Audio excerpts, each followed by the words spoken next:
Reach Mercury Media. For all kinds of digital media production works, our professional team will create the best output. Consult with us today.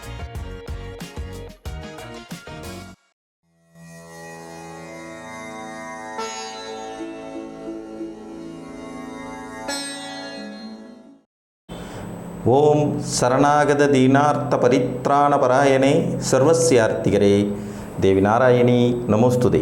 வணக்கம் நேயர்களே, இது மகாலட்சுமி ஜோதிடம் வழங்கும் காலச்சக்கரம். உங்கள் அன்பு ஜோதிடர் ஸ்ரீராம்ஜி பேசுகிறேன். அனைவரும் நலமுடன் இருக்கிறீர்களா? நன்றாகத்தான் இருப்பீர்கள், நன்றாக இருக்க வேண்டும். இன்றைய காணொளியில் நாம் காண இருப்பது லட்சியமில்லா வாழ்க்கை முறை யாருக்கு? இதன் தலைப்பு. பொதுவாக இலக்குகளை குறிவைத்து செயல்படும் போது ஒரு மனிதன் வெற்றிகரமானவராக மாறுறார். இது எல்லாருக்கும் சாத்தியமானு கேட்டால் கிட்டத்தட்ட இல்லை அப்படின்னு தான் சொல்லணும். ஒரு 50% மேற்பட்ட மனிதர்களுக்கு இலக்குன்னே ஒன்றும் பெருசாக இருக்காது. என்ன செய்ய போகிற அப்படின்னு கேட்டோம்னா சொல்ல தெரியாதவர்கள் அதிகமாக இருக்காங்க. இதை செய்யலாம், இல்லைன்னா அதை செய்யலாம், அது இல்லைன்னா இன்னொன்று செய்யலாம். நான் டாக்டர் ஆகலான்னு முயற்சி பண்ணேன், முடியலைன்னா இன்ஜினியர் ஆகிடுவேன், இன்ஜினியரும் இல்லைன்னா கதை எழுத போயிடுவேன், எதுவுமே இல்லைன்னா சினிமா நடிக்க போயிடுவேன். அந்த பலவிதமான இலக்குகளை கொண்டிருப்பார்கள். உயர்ந்த லட்சியங்கள் உடைய மனிதர்கள் படைக்கப்படும் அமைப்பே குறைவு தான். இந்த லட்சியமே இல்லாமல் கஜா முஜான்னு கிடைச்சபடி வாழ்கிறது, இன்றைய நாள் மட்டுமே எனக்கு முக்கியம் அப்படிங்கிற நினைப்போடு இருக்கிறது, எதிர்காலத்தை பற்றி பெருசாக எந்த கவலையும் கொள்ளாமல் இருக்கிறது, நமக்கு இருக்கக்கூடிய வலிமை என்ன, நம்மளுடைய உரிமை என்னங்கிறத பற்றிய பெரியதான தேடல்கள் எதுவும் இல்லாமல் இருக்கிறது, பெற்றோர்களுக்கு பெரும் தலைவலியாக இருக்கிறது, இவர்களே இலக்கில்லாத நிலையில் இருக்கிறதுனால இவர்களை நம்பி ஒரு குடும்பம், குழந்தைகள்ங்கிற அந்த அமைப்புகள் வரும்போது இன்னமும் ப்ரெஷர்னால் சிதறி போயிடுறது, வெடிச்சு போயிடுறதுங்கிற மாதிரியான அமைப்புகள் எந்த மாதிரியான கிரக நிலைகள் இருந்தால் இருக்கும் அப்படிங்கிறத பார்க்கலாம். பொதுவாக வேகமாக முன்னோக்கி போயிட்டுருக்கிற ஒரு லைஃப்பை சடனாக பிரேக் அடித்து திருப்பி பின்னாடி திருப்பி விடுறதுக்கான வலிமை எப்போவுமே பார்த்திங்கன்னா இந்த பாவக்கோள்களுக்கு அதிகமாக உண்டு. இந்த பாவக்கோள்கள்லேயும் அதீதமான வலிமை கொண்ட கோள்கள் அப்படின்னு எடுக்கும்போது ராகு பகவானும் சனி பகவானும் ஒரு மாதிரி இலக்கில்லாத வாழ்க்கை கொடுக்கக்கூடிய ஒரு கிரகங்கள். இதில் ராகு ஒன்றிருக்க இன்னொன்றுன்னு தாவும் மனோநிலையை கொடுக்கக்கூடியவர். சனி பகவான் சலிப்பு மனோநிலையை கொடுக்கக்கூடியவர். நான் 10 வருஷமாக முயற்சி பண்ணி பார்த்துட்டேன், 20 வருஷமாக முயற்சி பண்ணி பார்த்துட்டேன், பல ஆண்டுகளாக முயற்சி பண்ணி பார்த்துட்டேன், என்னால் வெற்றி அடையவே முடியாதுன்னு அந்த லோ கான்ஃபிடென்ட் லெவலை கொடுக்குறவர் சனி.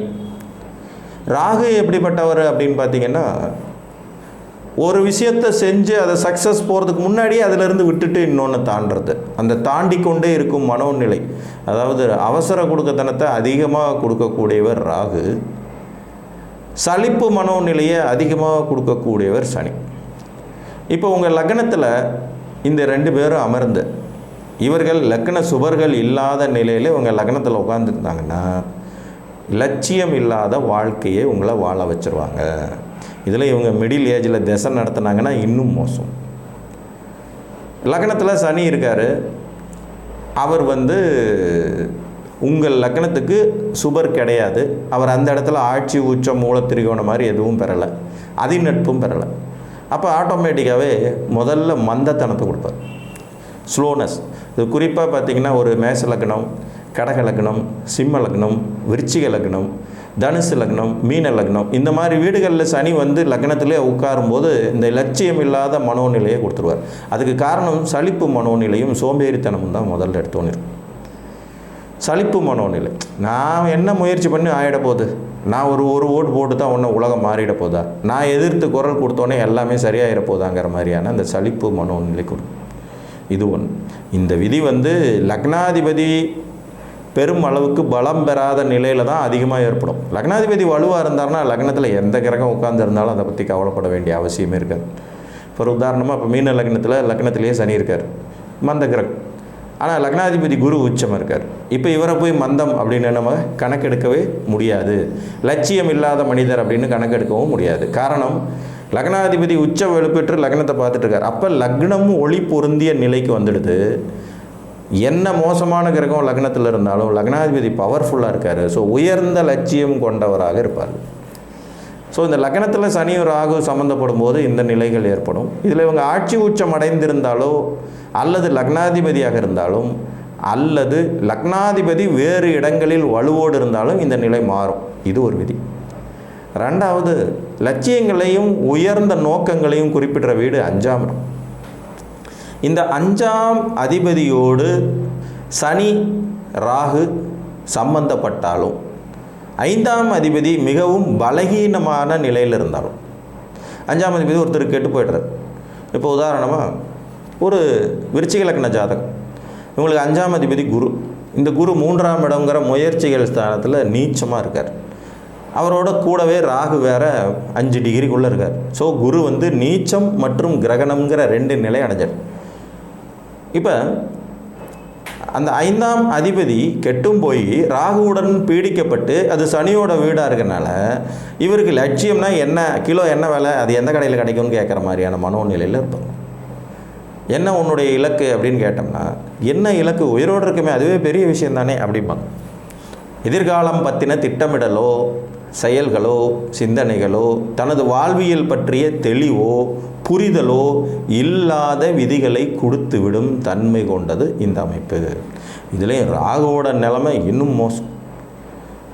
ராகு பகவான் லக்னத்தோடு தொடர்பு கொண்டிருக்கிற நிலையில், 5ஆம் அதிபதியோடு தொடர்பு கொண்டிருக்கிற நிலையில், லக்னாதிபதியோ 5ஆம் அதிபதியோ இவர் கிரகணப்படுத்தி இருக்கிற நிலையில் பார்த்திங்கன்னா ஜாதகர்களுக்கு சுத்தமாக ஒன்றுமே புரியாது. கண்டதே காட்சி கொண்டதே கோலம்ங்கிற மாதிரி வாழ்வியலை நடத்திக்கிட்டு போய்கிட்டே இருப்பாங்க. அன்றாடும் வாழ்க்கையினுடைய முறைகளை மாற்றிக்கிட்டே இருப்பாங்க. இவங்க ஒரு நேர்கோட்டில் பயணிக்கவே மாட்டாங்க. ரொட்டீன் லைஃப் ஸ்டைல் அப்படிங்கிறதே இல்லாமல் போகும். இது பெரும்பாலும் ராகதிசை நடக்கிற குழந்தைகள்கிட்டே நீங்கள் கவனிக்க முடியும். ராகதிசை நடக்கிற மனிதர்கள்ட்டே அந்த ஒரு ரொட்டீனான லைஃப் ஒர்க்கு, ரொட்டீனான லைஃப் ஸ்டைலுங்கிறது சுத்தமாக இல்லாமல் போயிடும். ஏற்ற இறக்கமான சூழ்நிலைகள்லேயே இருப்பாங்க. ஒரு விஷயத்தை தொடர்ந்து செய்ய மாட்டாங்க. உன்னோட லட்சியம் என்னன்னு கேட்டால் அவங்க சொல்ல மாட்டாங்க. ஒவ்வொரு நாளும் ஒவ்வொரு சீசன்லையும் ஒவ்வொரு 3 மாதத்துக்கும் ஒரு லட்சியத்தை மாற்றிக்கிட்டே இருப்பாங்க. இலக்கில்லாத வாழ்க்கை அப்படிங்கிறது தான் ராகுவுடைய தாற்பரியமே. அவரோட சித்தாந்தமும் அதுதான். விரிவடைந்து கொண்டே செல்ல வைக்கும் ஒரு கிரகமான ராகு இன்றைய நவீன உலகத்தை ஆள்றாருங்கிறதுனாலேயே இன்றைக்கி இருக்கிற கிட்டத்தட்ட 60% மக்கள் இந்த செயற்கை நுண்ணறிவுங்கிற ஒரு மாய வலையில் சிக்கிட்டாங்க.